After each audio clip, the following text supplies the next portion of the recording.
Ang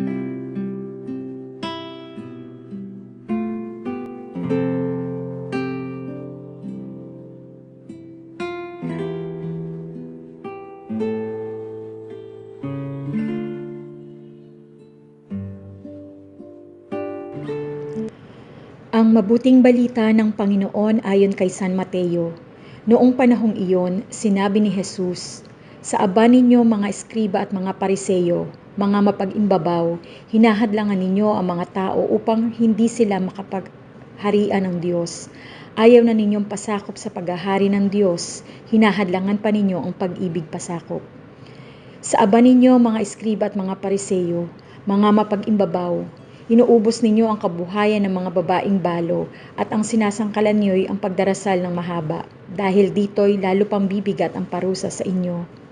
Sa aba ninyo mga eskriba at mga pariseyo, mga mapag-imbabaw, nilalakbay niyo ang karagatan at ginagalugad ang buong daigdig, makahikayat lamang kayo ng kahit isang hintil sa pananampalatayang Hudyo.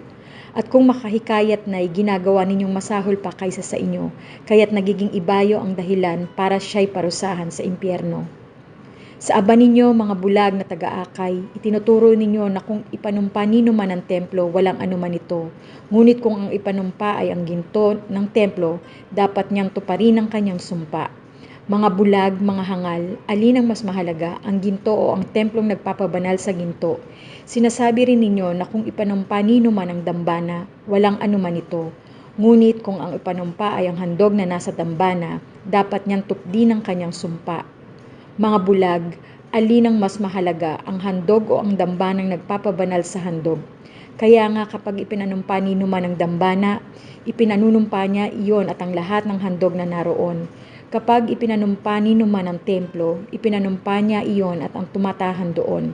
At kapag ipinanumpa nino man ang langit, ipinanumpa niya ang trono ng Diyos at ang nakaluklok doon.